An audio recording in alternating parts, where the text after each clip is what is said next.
چھٹے امام جعفر صادق علیہ السلام کی شان۔ یہ آپ نے ایک مولا کے قول سے گفتگو کا آغاز کروں۔ اکثر جملہ سنا ہے کربلا کے حوالے سے اور مقام مصائب میں اس فقرے کو بیان کیا جاتا ہے کہ ماں کی دعا بیٹے کے حق میں جلدی قبول ہوتی ہے، مگر 4 قسم کے افراد وہ ہیں کہ اللہ ان کی دعا کو کبھی رد نہیں کرتا۔ ماں کی دعا جلدی قبول ہوتی ہے، مگر 4 افراد وہ ہیں کہ اللہ ان کی دعا کو کبھی رد نہیں کرتا، اسے مستجاب کرتا ہے، اور یہ دعا ہر حال میں عرش کے دامن کو چیرتی ہوئی بارگاہ الہی تک پہنچتی ہے۔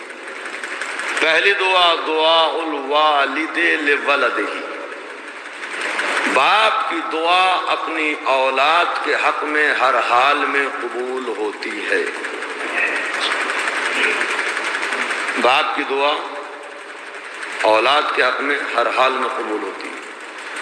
یہ الگ بات ہے کہ اللہ نے اس کی قبولیت کا وقت کب رکھا ہے، اس لیے کہ کچھ چیزیں اللہ نے کنڈیشنز کے ساتھ رکھی۔ اور میں بات کو آسان کر کے مولا کا قول کا سہارا لیتے ہوئے بات کو آگے بڑھاؤں۔ ایک آدمی مولا علی کی خدمت میں آئے، آنے کے بعد کہا مولا جب اللہ نے شب قدر میں ہماری تقدیر لکھ دی ہے، جو ہمیں پورے سال ملنا ہے اور اللہ نے لکھ دیا وہ مل کے رہے گا، اسے کوئی تبدیل نہیں کر سکتا۔ تو مولا نے کہا کہ بات بالکل صحیح ہے، اس میں کوئی شک نہیں ہے، اللہ نے جو لکھ دیا ہے وہ ہو کر رہے گا۔ تو کہا مولا پھر محنت کی ضرورت کیا ہے، پھر دعا مانگنے کی ضرورت کیا ہے، پھر بزرگوں کا اور ماں باپ کے احترام کی ضرورت کیا ہے، وغیرہ وغیرہ۔ یعنی مختصر جب اس نے لکھا ہے تو پھر ہمیں محنت کی ضرورت کیا ہے، دعا کی ضرورت کیا ہے۔ مولا نے کہا اللہ نے لکھا تو ہے، مگر یہ تمہیں کیا معلوم کہ اللہ نے تمہارے اس تقدیر کے ساتھ میں شرط کیا لگائی ہے۔ اللہ کے یہاں دعائیں مستجاب ہیں، جو اللہ نے لکھا ہے وہ ہر حال میں ملے گا، مگر کیا پتہ اللہ نے تمہاری تقدیر یوں لکھی ہو کہ اگر دعا مانگو تو ملے گا، مگر کیا پتہ اللہ نے تمہارے لیے شرط یہ رکھی ہو کہ ماں باپ کو خوش کرو تو ملے۔ اللہ نے لکھی ہے مگر اللہ نے بلا وجہ دینے کا وعدہ نہیں کیا۔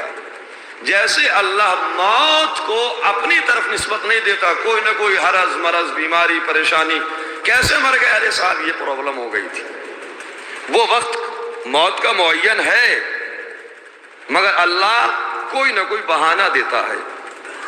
لہذا رزق کا وعدہ اللہ نے کیا ہے، تقدیر میں لکھا ہے، اور جو تقدیر میں لکھا ہے وہ ملے گا، مگر کیسے لکھا ہے یہ ہمیں نہیں معلوم۔ تو اب جو دعا کی قبولیت کے شرائط ہیں ہمارے اوپر لازم ہے کہ ان تمام کو فالو کریں۔ کیا پتہ کس کنڈیشن کے ساتھ میں ہماری قسمت میں ہماری تقدیر لکھی گئی۔ اسی لیے ایک سائل مولا کے پاس میں کہا مولا نماز بھی پڑھتا ہوں، محنت بھی کرتا ہوں، دکان پہ جا کے بیٹھتا بھی ہوں، جو تو نے وعدہ کیا ہے کہ حرکت میں برکت ہے، محنت میں نعمت ہے، میں جاتا ہوں اور جانے کے بعد مگر مولا میرے رزق کے دروازے کشادہ نہیں ہو رہے ہیں، میرا رزق مجھ پہ روز بروز تنگ ہوتا جا رہا ہے۔ امام ہے، بیٹھنے کے بعد میں لوح محفوظ کا مطالعہ کیا، امام نے فرمایا تمہارے رزق میں آسمان سے اور اللہ کی جانب سے تو کوئی رکاوٹ نہیں ہے، اس نے تو کوئی رکاوٹ نہیں ڈالی ہے، پھر وجہ کیا ہے؟ اب مولا نے کہا اچھا یہ بتاؤ والدین کے ساتھ میں تعامل کیسا ہے؟ والدین کی بات مانتے ہو، ان کو ناراض تو نہیں کرتے، ان کو خفا تو نہیں کرتے، ان کے کہنے کے مطابق زندگی گزارتے؟ کا مولا یہاں تھوڑی کمی ہے۔ تو مولا نے کہا تمہارے رزق کے دروازے سارے کھلے ہیں، ماں باپ کی بد احترامی کی وجہ سے تمہارا رزق بند ہے۔ ماں باپ کا احترام کرو، ان کا خیال کرو، اللہ تمہاری روزی میں کشادگی عطا کرے۔ اللہ نے تقدیر لکھی ہے، شب قدر میں اللہ نے تقدیر بنائی ہے، مگر کس کنڈیشن کے ساتھ بنائی ہے؟ اس کا جاننا اور اس کے لیے دعا کرنا، گویا تمام وہ شرائط دعا جو ہیں اس کے ساتھ نام ہونا۔ لہذا ایک دعا باپ کی دعا بیٹے کے حق میں قبول ہوتی ہے۔ لہذا اب یہیں سے معصومین علیہ السلام نے ارشاد فرمایا کہ اگر کبھی آپ ناراض بھی ہیں تو غصے کی صورت میں بھی بالخصوص باپ کو چاہیے کہ اپنی اولاد کو برا نہ کرے، برا نہ کرے۔ کیا پتا اللہ آپ جو سب برا کہہ رہے ہیں وہ تقدیر اس نے باپ کی زبان سے نکلے ہوئے الفاظ کو استجابت کی درجے تک پہنچانے کا وقت معین کر دیا۔ لہذا باپ کی دعا بیٹے کے حق میں ہر حال میں قبول ہوتی ہے۔ دوسری، دعا المظلوم علی من ظلم علیہ، مظلوم کی دعا اس کے حق میں کہ جس نے اس کے اوپر ظلم کیا ہے۔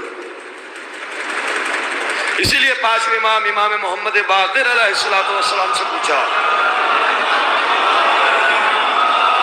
مولا زمین اور آسمان میں کتنی دوری ہے؟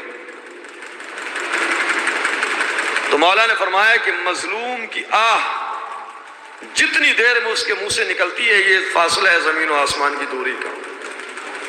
ادھر مظلوم کی آہ نکلی، پروردگار عالم کی بارگاہ میں اس کی زبان سے نکلے ہوئے الفاظ قبول ہو گئے۔ اگر کسی کا دل دکھایا ہے، کسی کو ستایا، جب یہ ستانے والا دعا کرتا ہے تو اللہ اس کی دعا کو ظالم کے حق میں قبول کرتا ہے، فوری طور پہ اللہ اسے رد نہیں کرتا۔ اسی لیے وجہ بھی ہے کہ اگر کوئی سماج میں کمزور ہو، کوئی غریب ہو، کوئی محتاج ہو، جس کا کوئی سہارا نہ ہو، تو اس پہ تو اور زیادہ مہربانی کرنی چاہیے، چاہے کہ اس کے اوپر ظلم کیا جائے۔ ہمارے یہاں غریب کمزور کو زیادہ ستایا جاتا ہے، امیر اس چکر میں رہتا ہے کہ دولت ہے کہاں تک جائے گا۔ مگر عزیزان ایمان، آپ نے غور نہیں کیا، امیر کوٹ کچہری کے چکر لگاتا ہے، غریب ڈائریکٹ اللہ تک جاتا ہے۔ اور جو اللہ تک پہنچ جائے پھر کون ہے جو اس کا مقابلہ کرے؟ ایک باپ کی دعا بیٹے کے حق میں، ایک مظلوم کی دعا ظالم کے حق میں، وَدُعَاءُ الْمُعْتَمِرِ حَتَّى يَرْجَعُ إِلَيْهِ، اور ایک اس انسان کی دعا کہ جو عمرہ کرنے کے لیے گیا ہے جب تک وہ اپنے وطن واپس نہ آ جائے، اللہ اس کی دعا کو رد نہیں کرتا، مگر شرط ہے کہ دعا ہو، بھلائی کے لیے ہو، کسی کی بربادی کے لیے بد دعا نہیں ہونی چاہیے۔ دعا المعتمر حتی یرجع الی وطنہ، معتمر کی دعا، وہ انسان کے جو عمرے کے لیے گیا ہے اس کی دعا جب تک وہ اپنے وطن کو واپس نہ آ جائے۔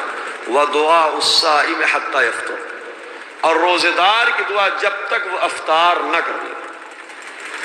افطار کے وقت تک جو روزے دار پروردگار عالم کی بارگاہ میں دعا کرتا ہے اللہ اس دعا کو رد نہیں کرتا، مگر وہ عمل میں کب آئے گی وہ حکمت پروردگار جانتا ہے، ہم نہیں جانتے۔ اس لیے کہ ہم وہ دعا کرتے ہیں جو ہمیں سامنے صحیح نظر آتا ہے، جو ہمیں اچھا نظر آتا ہے، مگر اللہ وہ دیتا ہے کہ جو ہمیں اچھا نہیں لگتا، جو ہمارے لیے اچھا ہوتا ہے۔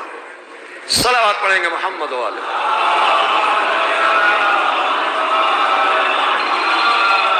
دعا صائم حتی یفطر، روزہ دار کی دعا جب تک کہ وہ روزے کو افطار نہ کرے۔ اسی لیے معصوم نے ارشاد فرمایا کہ جب روزے دار روزہ افطار کرتا ہے جو اس کا وقت آتا ہے، معصومین کے جملے کی یہاں کے اوپر پروردگار عالم کے سامنے پروردگار اللہ نے کہا جب تک افطار نہ کرو، وقت ہو گیا ابھی نہ افطار ہو، میری یہ دعا پروردگار پوری کر۔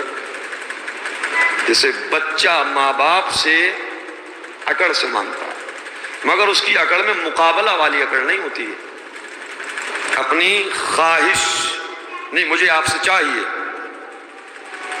معصومین کے جملے روایات کے جب یہ وقت آئے تو پروردگار ابھی افطار کرو، میری یہ دعا رہ گئی، یہ دعا رہ گئی۔ جب تک آپ افطار نہیں کریں گے اللہ تمہاری دعا کو رد نہیں کرے گا، مگر کب اس کا عمل وجود میں آئے یہ خدا جانتا ہے، ہم اور آپ نہیں جانتے۔ اس لیے کہ جب اس کے وقت آئے گا تو وہ ہماری بارگاہ میں دعا ہے، رکھی ہے، مستجاب ہے، وہ چیز ملے گی، اللہ کا وعدہ ہے، رد نہیں ہوگی۔ اور چھٹے امام صادق کا وعدہ ہے، مگر ملے گی کب؟ جب اللہ اس کے لیے بہترین وقت ہمارے لیے مناسب